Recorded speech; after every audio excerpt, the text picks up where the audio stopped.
Selamat pagi kawan pajak, saya Rafika. Dan saya Risan Algesri Pasaribu. Ya, kami akan menyampaikan mengenai tentang SPT tahunan PPh orang pribadi. Ya, tepatnya apa yang mau kita bicarakan hari ini, Kak Risan?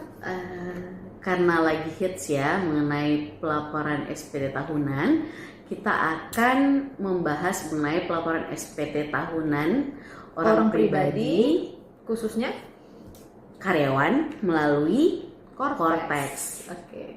Nah, Kak Risan ya, kan ini akhir tanggal 31 Maret 2026, artinya akhir dari batas waktu pelaporan untuk SPT tahunan orang pribadi. Nah, Kak Risan, Namun, katanya ada info seger-seger gitu, Kak Risan, ya, yang bikin kita para wajib pajak sedikit bernapas lega. Apa itu, Kak Risan, kira-kira? Karena adanya program relaksasi SPT tahunan orang pribadi diperpanjang sampai dengan 30 April 2026. Jadi ketika kita melaporkan, kita dibebaskan dari denda pajak telat lapor. Jadi istilahnya kalau 100.000 itu aman lah, Kak Risan ya, nggak kena sanksi lagi ya. Dikenakan sanksi. Karena ada program ini ya, relaksasi. Betul. Nah, kawan pajak ya, bercerita tentang SPT tahunan ya, PPh orang pribadi khususnya karyawan ya. Nah, biasanya ya, Kak Risan, apa sih yang mesti dibawa oleh karyawan tersebut kalau mau melaporkan? Apa yang perlu disiapkannya, Kak Risan? Nah, untuk karyawan biasanya harus disiapkan adalah bukti potong. Namun untuk sekarang karena melalui Kortex DJP ini, bukti potong sudah dapat diunduh di Kortex masing-masing melalui gimana caranya, Kak? Menarik data, memposting data yang ada di SPT tahunannya ya, Kak Risan ya. Otomatis langsung tertarik semua data yang ada di Kortex. Nah, Kak Risan, itu yang udah muncul dengan mudah ya, Kak Risan. Ya. Memposting data langsung muncul datanya. Nah, bagi karyawan ya yang masih menggunakan 1721 A2 atau A1 gimana, Kak Risan? Apakah masih bisa melapor juga, Kak Risan? Tetap masih bisa melapor ya. Ya. Dikasih kesempatan ya, Kak Risan ya, untuk transisi ya, karena baru tahun ini kita memulai Kortex pelaporannya ya melalui Kortex djp.pajak.go.id. Nah, jika kawan pajak hanya memiliki 1721 A1 atau A2 ya, silakan lapor juga melalui akun Kortexnya masing-masing. Gitu ya, Kak Risan ya. Ya. Kemudian tadi kan udah bukti potongnya. Kemudian yang perlu disiapkan adalah harta dan juga kalau ada hutang itu semua dilaporkan. Jadi kawan pajak ya, selain ya bukti potong juga kawan pajak harus mempersiapkan daftar harta ya. Ya, mana tahu ada 4 lembar 5 lembar ya kan kawan pajak ya. Jadi kalau bisa siapkanlah sebelum melaporkan SPT tahunan. Terus kenapa sih itu penting, Kak, untuk didaftarkan hartanya dilaporkan gitu? Betul sekali kawan pajak. Kenapa ya? Kan banyak dengar pertanyaan tuh, kan udah kena pajak sih, kereta udah banyak kena pajak, mobil udah kena pajak, rumah udah kena pajak. Bukan seperti itu kawan pajak ya. Nah, yang kawan pajak masukkan itu adalah pajak daerah ya. Nah, kita hanya minta pelaporan SPT tahunan itu ada isi aset dengan sejujur-jujurnya, karena berkaitan dengan penghasilan kawan pajak yang kawan pajak laporkan ya. Iya, karena ketika kita punya penghasilan relate ya, berhubungan dengan kita punya harta ya kan. Betul. Karena kalau misalnya nanti kita punya penghasilan besar kemudian harta tidak kita laporkan di dalam SPT-nya besar, nanti kemungkinan ada AR nanti ya yang akan mengawasi dan juga nanti akan mengirimkan yang namanya SP2DK ya, dalam bentuk SP2DK ya, Kak Risan ya. Nah, Kak Risan, ini Kortex kita ini ya, Kak Risan, apakah sama seperti dulu, Kak Risan? Melalui DJP online tuh ada pembagiannya, ada yang SS, ada yang S, ada yang nggak pakai S gitu gimana? Atau ada yang S-teller gitu, Kak Risan? Oh iya, kalau menggunakan kemarin DJP online ada beda-beda ya kalau orang pribadi. S atau SS, kemudian usaha ada 1770, kemudian badan 171. Namun di Korteks ini dia tidak ada dibedakan, hanya di sistem Korteks itu akan ada beberapa pertanyaan di induknya. Kemudian ketika lampirannya akan terbuka kalau jawabannya iya, kemudian nanti akan muncul lampiran. Maksudnya gimana ya Kak? Jadi akun Korteks ya, pelaporannya tuh agak berbeda jauh ya Kak. Misalnya kalau dibilang langit dan bumi nggak jauh-jauh kali lah. Langit dan berapa lapis udara aja nggak sampai ke langit. Oke, akun pajak. Jadi pelaporan melalui Korteks ini ya, akun pajak terutama SPT tahunan ya, itu berbeda sekali akun pajak ya. Tidak ada lagi SS yang seperti kita maksud tadi, 1770S, 1770 SS atau tanpa S gitu ya Kak Desan ya. Yang ada hanya kawan pajak hanya milih ya tidak, ya tidak. Nah, setiap kawan pajak memilih ya akan muncul lampiran-lampiran yang sesuai dengan pilihan kawan pajak ya. Jadi bisa disesuaikan ya. Nah, jika kawan pajak kesulitan ya, silakan datang ke aula KPP Pertama Binjai. Kita akan membantu dengan senang hati ya. Nah, itu ya, ada berbagai macam perubahannya dalam hal penyampaian SPT-nya ya Kak Risan ya. Oke Kak Risan, nah ini tadi terkait dengan ini Kak Risan, orang pribadi yang keluarga, misalnya ada istri, ada suami bekerja gitu ya Kak Risan ya. Nah, bagaimana itu Kak Risan? Nah, nanti kan ada penghasilan yang namanya penghasilan, kemudian ada yang namanya penghasilan bruto, kemudian ada yang namanya pengurang penghasilan kayak misalnya nanti biaya jabatan dan lain sebagainya. Kemudian ada yang namanya juga penghasilan tidak kena pajak. Nah, penghasilan tidak kena pajak ini untuk satu wajib pajak itu mendapatkan 54 juta untuk penghasilan tidak kena pajaknya. Kemudian kalau misalnya wajib pajak tersebut menikah, maka untuk istri akan diberikan 4.500.000 untuk penghasilan tidak kena pajaknya. Kemudian mengikuti selanjutnya 4.500.000. Kalau misalnya K1 dia berarti 54 juta tambah 4.500.000 tambah 4.500.000 untuk anak ya Kak Risan ya. Nah, kawan pajak juga harus mengupdate data ya sesuai dengan kartu keluarga yang ada saat ini ya.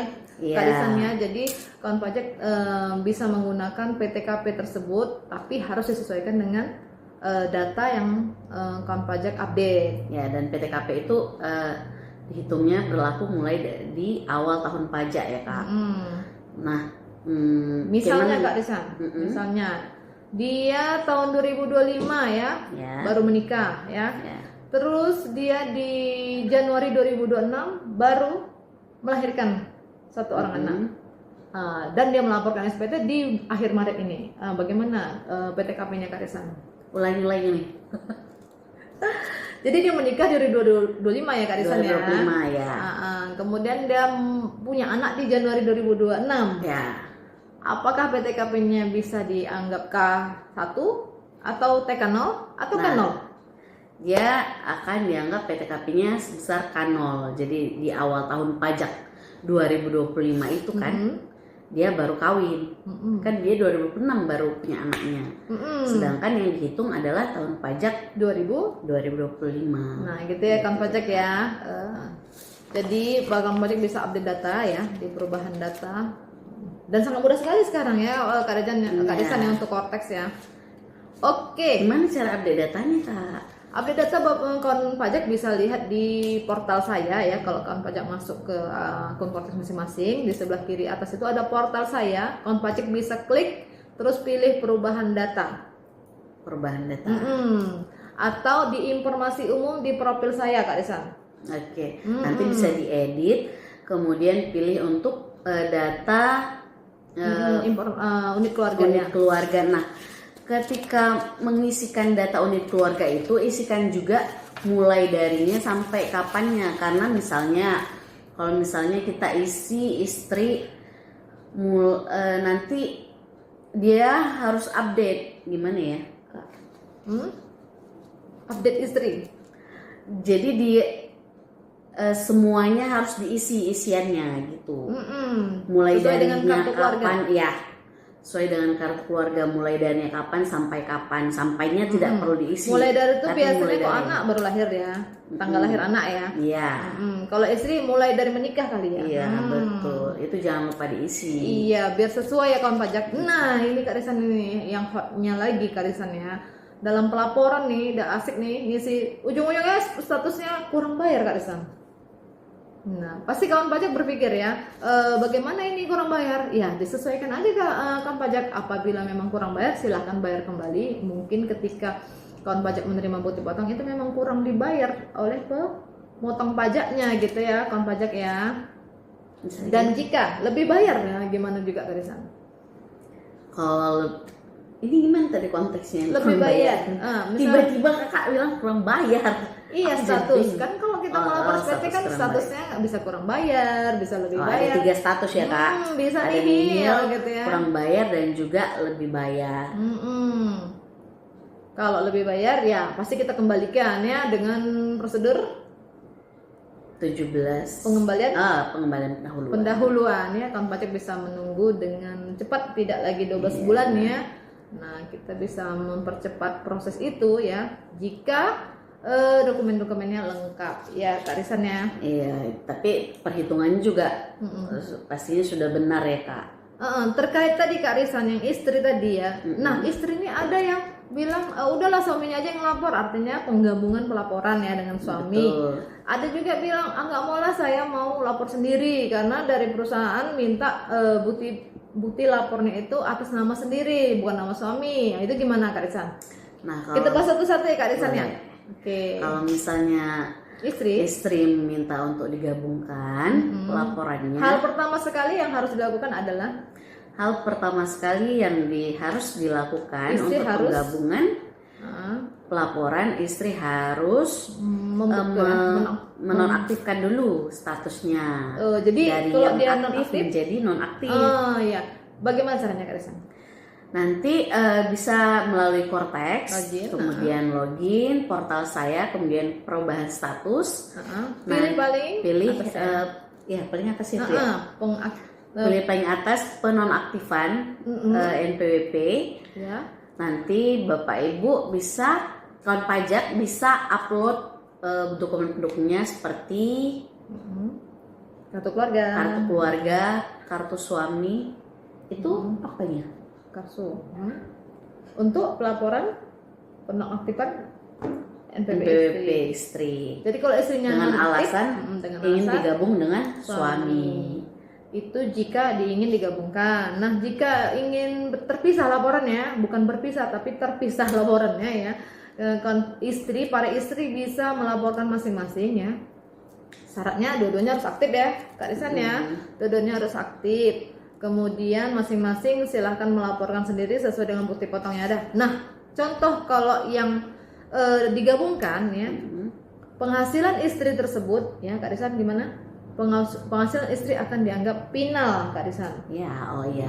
Nanti kalau misalnya memang sudah digabung suami dan istri, untuk penghasilan istri itu dari satu pemberi kerja, maka dimasukkan ke lampiran yang final, Bapak Ibu kawan pajak. Jadi Jangan ditambahkan ya. kok ditambahkan ya nanti kurang jadi bayar. Padahal Iya. seharusnya istri hanya satu pemberi kerja bisa diakuin sebagai penghasilannya final bagi suami gitu kan pajak. Ya mudah lah ya karena penggabungan ini kan dalam satu keluarga memang idealnya satu yang melaporkan SPT ya Kak Risan. Kemudian apalagi kita bahas Kak Risan? Untuk aktivasi Cortex itu boleh ya. Aktivasi Cortex, nah tetap aja kita sampaikan Kak Risan apabila nih ya kawan pajak merasa Banyak juga ya yang iya, waktu melapor SPT mau melaporkan SPT-nya tidak bisa login Cortex-nya gitu iya, kan. karena emailnya beda. Ya, Iya.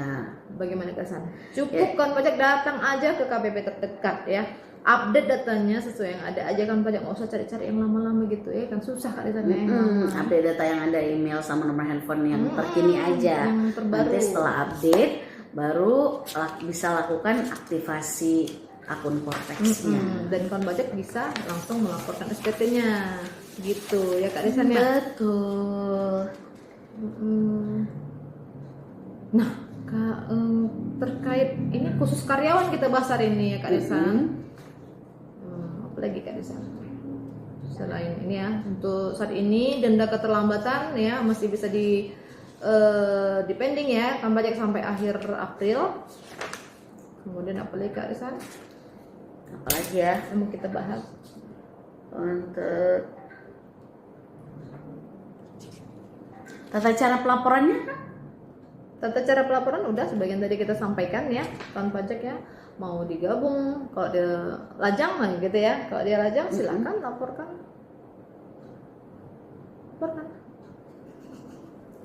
Kayaknya sih udah lengkap sih Kak. Lengkap, iya. Kita dari tadi menceritakan tata caranya ya, menceritakan alurnya, atau ada kasus-kasus tertentu ya Kak Risan.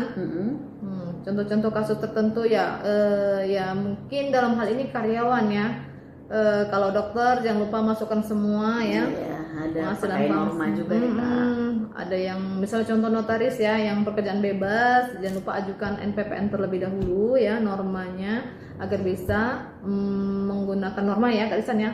Khusus untuk 2025 ini apabila belum mengajukan norma ya, bisa langsung ajukan norma saat sekarang sebelum melaporkan SPT. Nah gitu. Tapi kalau secara hukum ya, harusnya kan untuk pelaporan 2025 ini sudah melaporkan normanya itu di Maret 2025 yang lalu kawan pajak. Nah, tapi karena Cortex sedang ada transisi antara DJP online ke Cortex, kawan pajak bisa ajukan NPPN dari sekarang untuk tahun yang lalu boleh.